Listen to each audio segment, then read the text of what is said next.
All right, here we are in the first round. And do we want to keep this? Yeah, you bet we do. This is sweet. We've got both of these. We just need one of our other pieces. And we're on the draw. So we're going to get the Child of Night here and kind of attempt to go off. Wall of Swords is a fine draw here. We have right now Child of Night into Master of Diversion. And then, then we've got a wall. Ooh, Predatory Sliver. Yeah, there's a Liturgy. So let's play Child here. And let's see if he offers up the trade. I'll be curious to see if he does. Yeah, it looks like he's going to. There's a lot of things that get us here, mainly Giant Growth and Ranger's Guile. If he had Ring Flesh, he could have just killed our Child of Night. Pretty sure he's going to be playing something else, but I think we just take it anyway. If we hit a land at over the next two draw steps... Okay, he hit a Blood Baron? That seems okay. I think I'll offer this trade, though.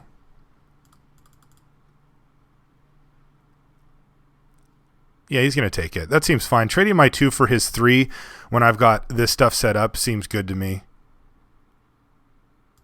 Oh, I guess I'm just going to trade my 2 for his 2 anyway. Okay. I don't mind that at all. If I can keep the board clear, this game's going to go long, and I'm going to be in a great position. I'll block here all day. He probably doesn't think that I will, but I will. All right, he's going to play a Verdant Haven. Don't care about that much. Wow, Doomblade. That's awesome. Kind of interesting here. Probably just going to run Wall of Swords, but this really is... Well, no, yeah, I'm just going to run Wall of Swords. I want to use up my mana, and... so the thing about pacifism is that he can sack the... If I pacify something else, he can sack it to get a temporary benefit from his Blood Baron. So it often makes sense to pacify the Blood Baron itself because he can't sack the Blood Baron. But I kind of want him to sack the other thing because I do have... what's it called running around in this deck? Let's just get Angelic Accord going. I'll take one from Deadly Recluse and not really care that much. I can always pacify it later. I have an Auramancer flying around is what I was trying to say. All right, there it is. Now we just need to draw some lands. I'm going to take this damage, though, no problem. Obviously not making this trade, and taking one is not really that great for him. Blightcaster. Blightcaster is interesting.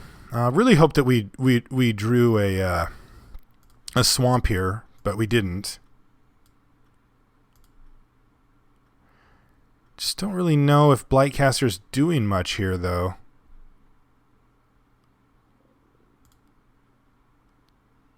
Yeah, I just don't think it is. I'm going to say go.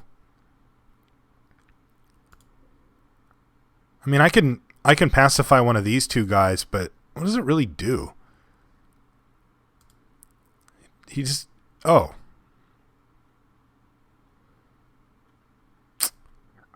All right, well, I'll force him to... I mean, if he wants to do this, he's going to have to sack both guys or sack a guy and use a combat trick. All right, so he has that combat trick. All right, good play. Now what do you have? Nothing, all right. Congregate. All right. So the way this works is, at the beginning of each end step, if you've gained 4 or more life this turn. So if I want to get an Angel, I need to fire off this Congregate right now. It's set up so that you can't do it in the middle of combat or something like that. That kind of just seems good to me. Gain 6, go back to 20. I mean, I'd much rather wait till I had Sanguine Bond out, but the other play I can make is I can just like pacify a couple of things. Like I can pacify this and take 5. That would be interesting. So one play I could make is I could pacify Blightcaster. He's going to attack with both. And then that'll really tempt him to just sack it to get in for 5 damage. And then the Blightcaster is gone. I don't really know how important it is to do that. I think I'm just going to go ahead and congregate here. Target player, that's me.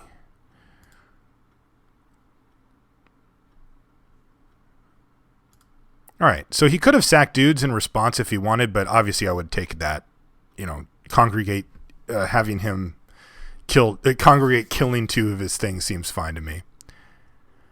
All right, so I think that I'll just take this. If he wants to 2-for-1 himself, if he wants to sack one of these dudes and lose his Blood Baron, I certainly don't see an issue with that. Again, I'm just trying to make this game go long, and once we hit one of our artifacts, things can just get stupid.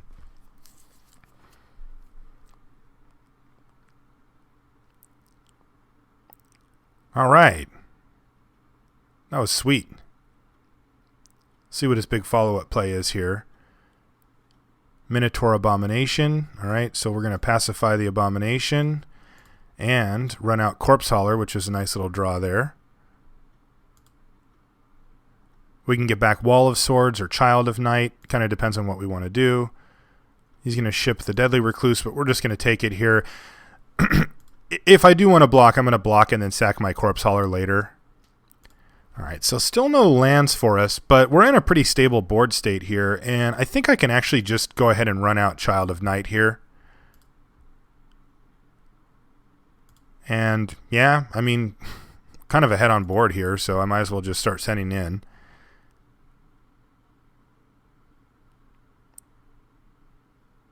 Oh, he's got something? Briarpack Alpha, all right.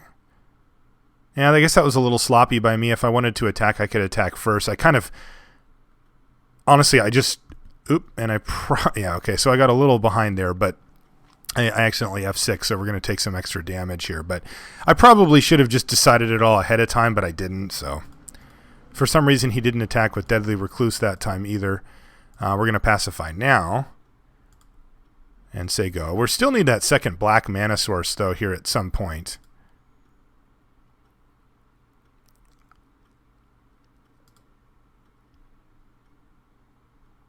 Yeah, that was a big mistake for me.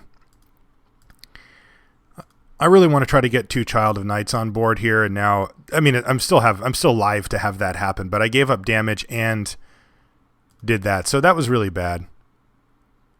All right, so Swamp. Oh, that works too. What does this do? Probably should just make an Angel now. I do have an attack here, though. No, I guess I'll leave it back. So, if I make an Angel, I have to decide what I want to pitch here. I think I actually just pitch Sanguine Bond, and that's a little lame just because it would be really sweet to go off with it.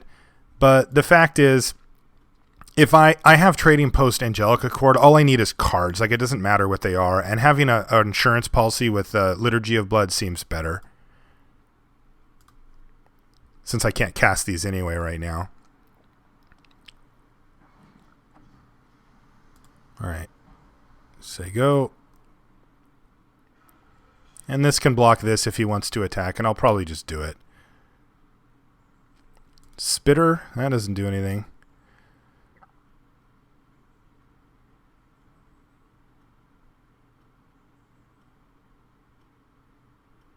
Yeah, the crazy part about this 2-card combo is that you're making an Angel every turn, which is kind of insane. But the thing that's easy to forget is that you're also gaining 4 life. Like, your life total goes up in big chunks. And, like, it makes...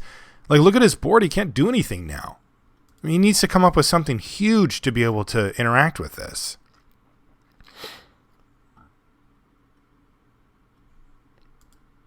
Probably should have kept this Plains in my hand as well in case I drew Trading Post. Yeah, little mistakes here and there. Here's a Swamp. Probably just going to wait a turn here.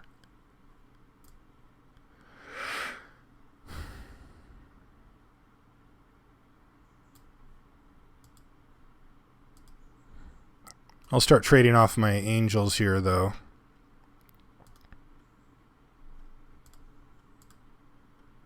I'm just going to play this Swamp and say go. I'll start pitching basically every card I draw after this, but I really do want to be able to cast this at some point.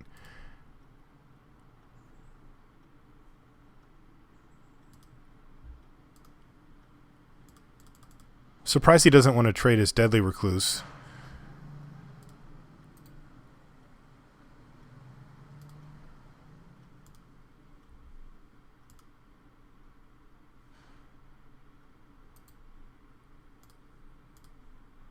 Normally don't have a stop set there, but if I do want to use my trading posts in the future on that end step, then I'm going to need to be able to do that. Looks like he's going to attack here.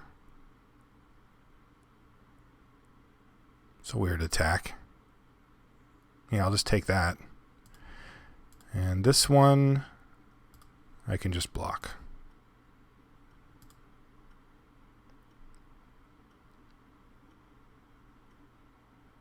Sure. Basically doesn't matter what I draw now. I'm just going to be pitching it.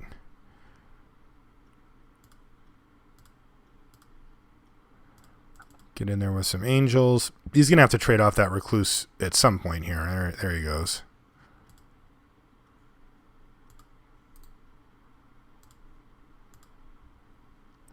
Go to 28.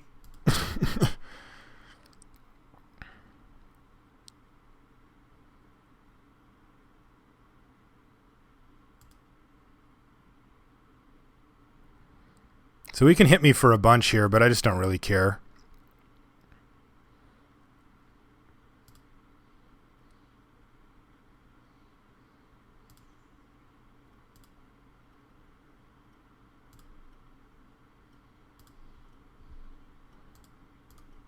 Okay, so he's doesn't have to chump block this turn, but he's getting there. He's going to go ahead and fire it off turn soon here. Just going to shrink down my angel so that it doesn't, so that his spider doesn't die, but this feels like Pack Rat kind of. It's like do something every turn. Doesn't matter what I draw. Okay, we're playing against green, so we could have Naturalize, which would be kind of annoying, but so it goes. What did he have for removal? He had a Doomblade. Mark of the Vampire looks a little bit better in that case.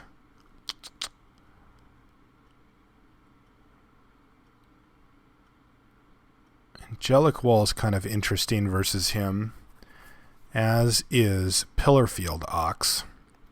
Basically, I want to play cards that are good blockers against Blood Baron, where you can just throw them in front and say, look, you got to do something.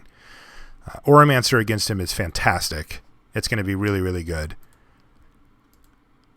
Corpse Hauler seems fine versus him as well, because I can trade early like I did. Now, I made that mistake where I didn't make my decisions ahead of time. I didn't plan out my turn. I'm like, oh, I'll play my guy. Oh, I guess I have an attack, and then threw away a creature as a result, and that's a mistake. You know, if you can, like if I can Corpse Hauler and get 2 Child of Knights going, then that's a big difference. Now we happen to draw a trading post, so it didn't matter. But that's the kind of mistake that you don't want to make. I'm just wary of adding more 4s to the deck.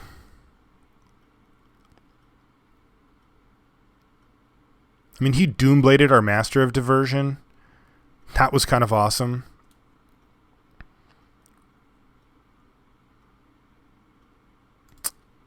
Yeah, I'm just going to run it back, I think. All right, Master of Diversion. Yeah, this is really similar to last time. Jeez, is that like the same opener? That looks almost the same.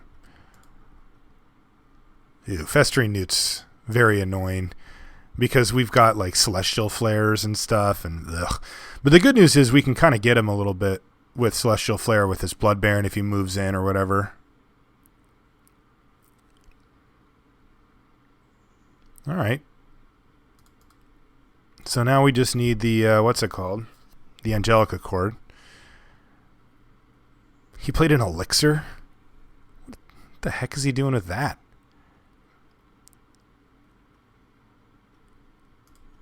All right. Doomblade this.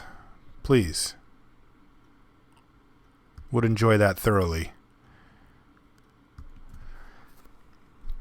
I should probably just have offered this trade. He's just going to play a sack outlet at some point here anyway and just be able to kill my Child of Night whenever he wants anyway.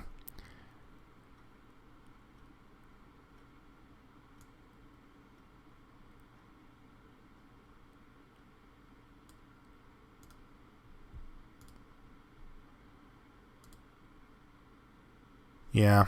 I think if I attack with both, tap this thing down, then he blocks here. I think that's okay. Because once he gets a Blood Baron, he can just pick off my Child of Nights anyway, so I might as well do it on my terms.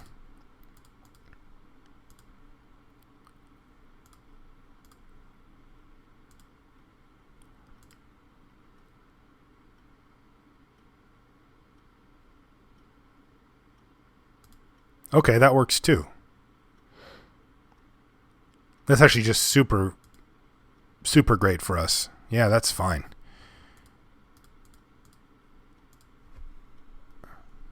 I didn't even think that he would do that. But I guess, in a normal deck, Master Diversion is much, much better than like a random Child of Night.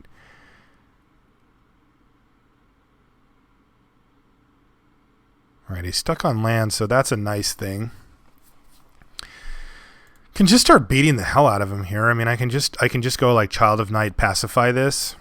I think that seems fine. He doesn't even have mana up for his Briar Pack Alpha here.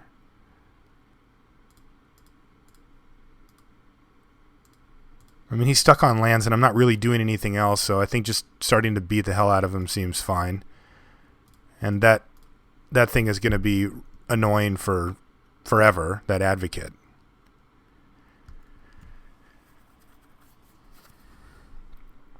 All right, he hit his land, and unfortunately that means that we're not really going to be in a position to attack him here.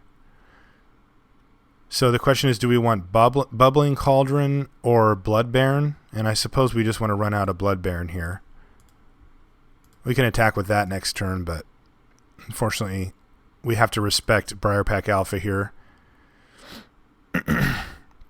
We can't just throw our Child of Nights into it. He really does have to cast it here, too, if he has it. Oh, he's got a Doomblade. Huh. Well, that doesn't mean that he doesn't have Briar Pack Alpha.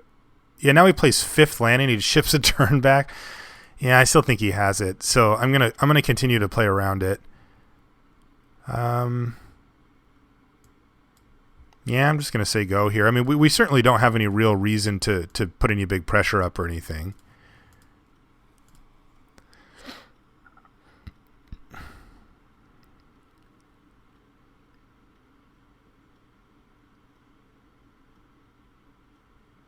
Cursed Spirit, that doesn't do anything. All right, so now we can actually attack him, so that's kind of nice.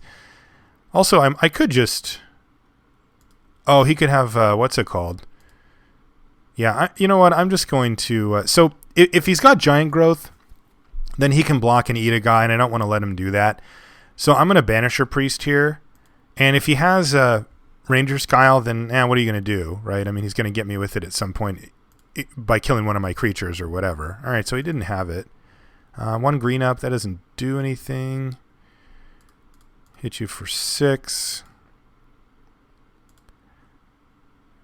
And I suppose I can just play Bubbling Cauldron. I mean, I'm just sort of keeping it in my hand because, well, what am I really doing with it?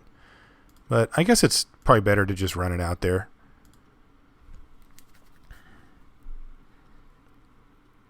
That way if I draw Sanguine Bond or something, I can actually do something with it.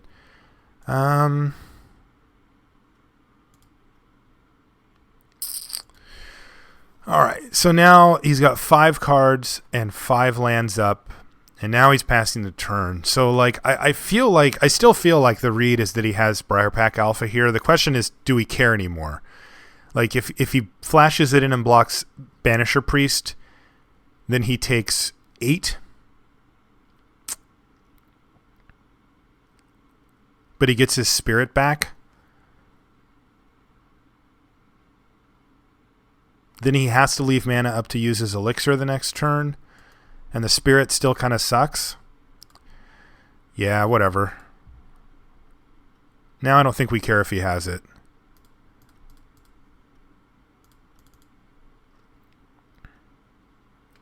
We just have to make sure he goes to blocks first before we sack. Yeah, no problem.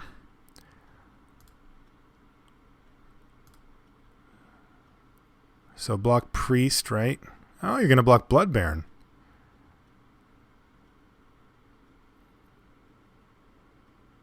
Oh, you're not.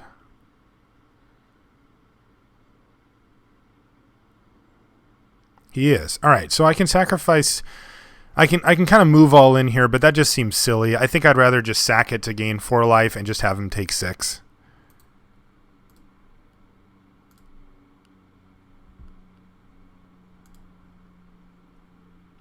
That puts him down to pretty low life total here, and I've got another Child of Night coming. This gives us a ton of outs as well to just pick up a trick or something to just kill him, a removal spell or whatever. He's got to save mana for his elixir now. And this card just isn't doing anything this game. Then again, neither is this one. All right, so let's see what we draw. Celestial Flare, that seems about perfect. Shipley Team. He's got Naturalize for the pacifism. Okay. Let's see how he blocks then.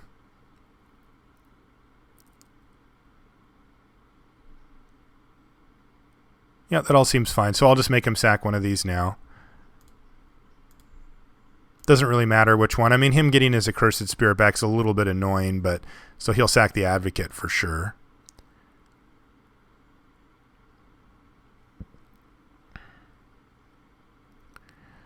And then I'm going to sack this to gain 4. And he's going to gain 5. Okay. Goes back down to 5, and we say go. So he's still in a decent spot now. I mean, we're at 43 life. He's at 5.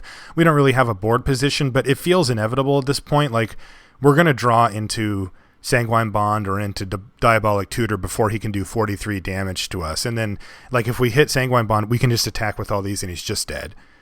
If he has a trick, we can Congregate, and then he's just dead. If we hit Angelic Accord, we're in a great spot. He made a 4/4. That's not too bad. A little nitty not attack. I think I would have probably sent in one of my guys there, but... And there's the Tutor.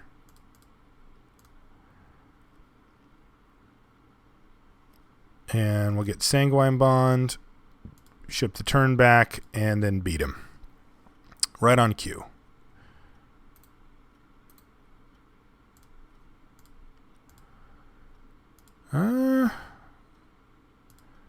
What does Mark do here? So we need to do some math. So if I take 5, it doesn't matter for my life total, but he goes up to 10. Yeah, so we don't have 1, 2, 3, 4, 5. I might actually just need to block this here. No, it actually doesn't matter. So if I take it, he goes up to 10. Yeah, no, it doesn't matter. If I double block after I get Sanguine Bond out, then it negates 4 of the 5 next turn anyway. Also, I can block, sack to Bubbling Cauldron, make sure he doesn't gain any life. Like, him gaining 5 here just isn't that big of a deal. Oh, Elixir's a little bit annoying, but it's actually still not that annoying for us.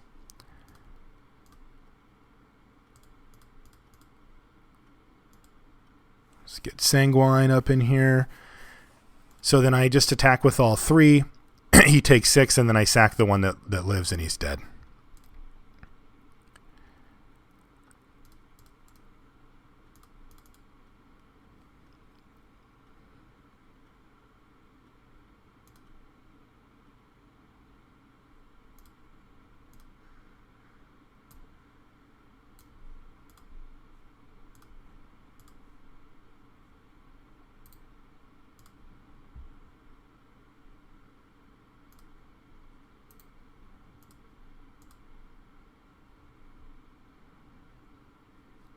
And there we go. All right, so that's round 1. We'll see you guys in round number 2.